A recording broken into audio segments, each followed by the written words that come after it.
Assalamualaikum warahmatullahi wabarakatuh. Apa kabar teman-teman semuanya? Alhamdulillah, semoga teman-teman dalam keadaan sehat walafiat ya. Nah, teman-teman, baru kemarin teman-teman melaksanakan ujian penilaian harian tema 8.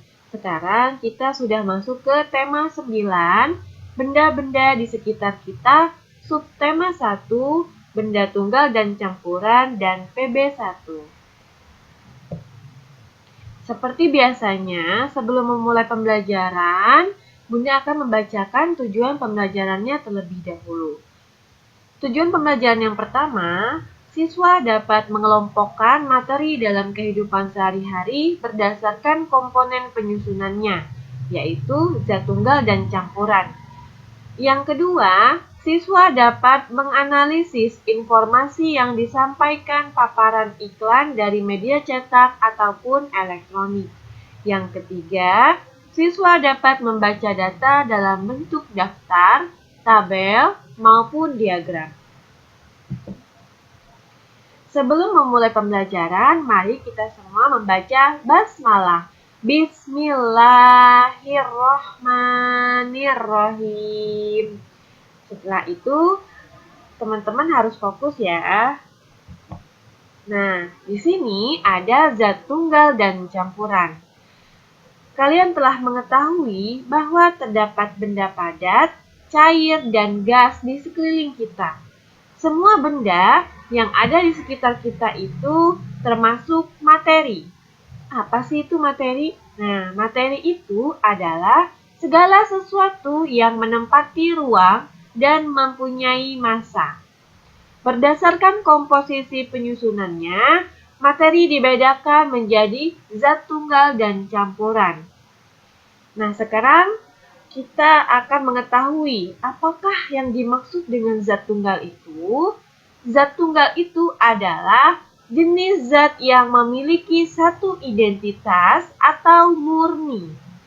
Nah, secara umumnya zat tunggal itu dibedakan menjadi dua ya teman-teman, yaitu unsur dan senyawa.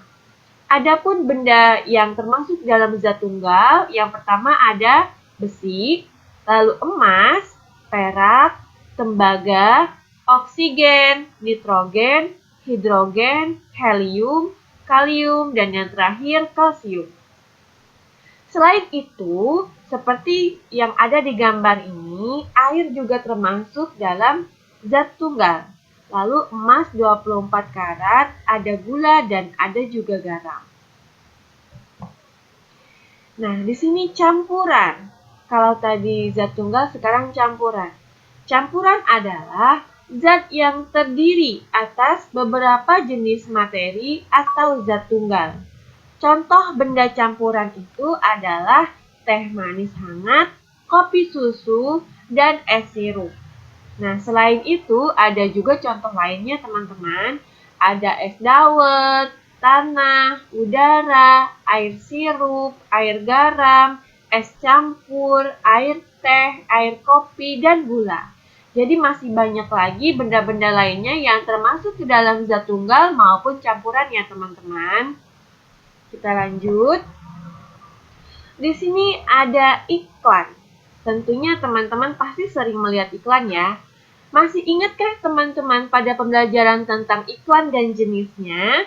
Iklan tentu saja bukan hal yang asing lagi dalam kehidupan sehari-hari kita. Kita dapat menjumpainya baik di media cetak maupun di media elektronik. Iklan merupakan informasi yang diberikan kepada khalayak ramai agar mereka tertarik untuk membeli atau memakai produk baik merupakan barang maupun jasa yang ditawarkan. Nah, dalam membuat iklan, kalimat yang digunakan bersifat ajakan agar pesan yang ingin disampaikan dapat diterima dengan baik. Di sini teman-teman bisa melihat ada contoh iklan.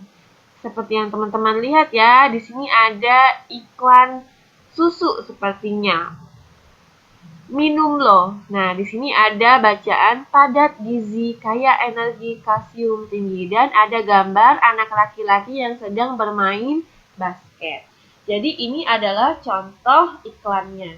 Adapun unsur-unsur dalam membuat iklan tersebut, yang pertama adalah nama produknya. Yang kedua, gambar produk.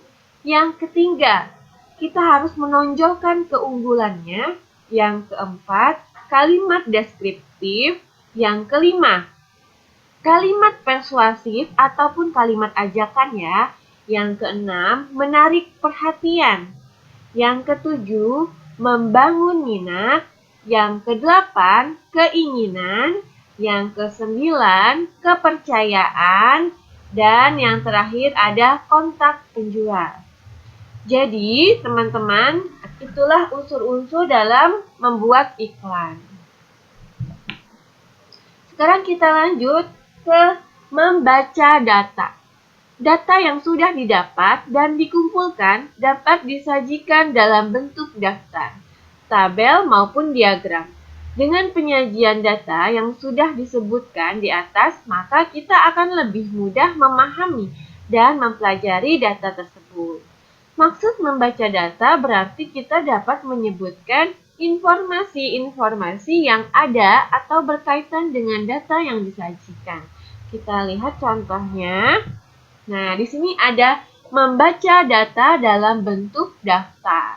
Jadi teman-teman bisa lihat di sini ada data dalam bentuk daftar. Teman-teman juga bisa buka bukunya di halaman 8 tema 9. Bunda akan coba membacakan data tersebut. Di sini jelas ada bacaan atau data olahraga kegemaran siswa kelas 5. Renang ada 12 orang. Futsal ada 20 orang, bulu tangkis 15 orang, tenis meja ada 8 orang, atletik ada 10, dan bola kecil ada 10 orang. Berdasarkan hasil kuesioner di atas, diperoleh informasi sebagai berikut. Yang pertama, siswa yang gemar olahraga futsal ada 20 siswa. Lalu, siswa yang gemar olahraga atletik, di sini ada 10 siswa. Yang ketiga, siswa yang gemar olahraga bulu tangkis ada 15 siswa. Jumlah siswa yang gemar olahraga atletik dan bola kecil sama banyak. Coba kita cek ke atas. Olahraga atletik ada 10. Dan bola kecil juga ada 10. Ternyata mereka memiliki jumlah siswa yang sama. Lalu berikutnya, olahraga yang paling banyak digemari siswa kelas 5 adalah futsal. Coba kita cek. Ternyata benar, di sini ada 20 dan ini angka paling banyak ya teman-teman. Lalu yang terakhir, olahraga yang paling sedikit digemari siswa kelas 5 adalah tenis meja.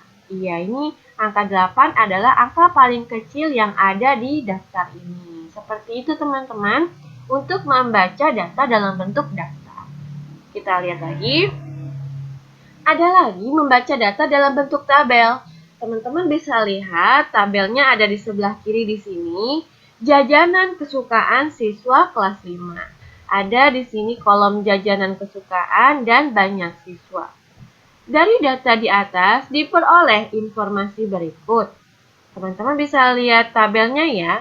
Ada 14 siswa yang menyukai pempek. Nah, ini 14 siswa. Lalu ada 9 siswa yang menyukai roti. Ini ada 10 siswa yang menyukai es buah di sini.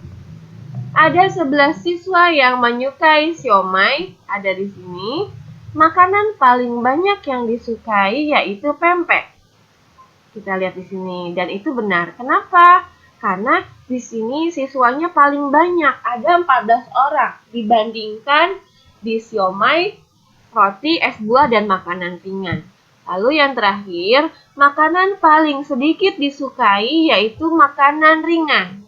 Kita cek di sini ada makanan ringan. Nah, di sini makanan ringan memang orangnya atau siswanya paling sedikit ya teman-teman dibandingkan yang lainnya. Di sini hanya 6 saja. Jadi, seperti itu membaca data dalam bentuk tabel. Nah, terima kasih banyak teman-teman sudah mengikuti pembelajaran hari ini. Mari kita mengucapkan hamdalah. Alhamdulillahirabbil alamin.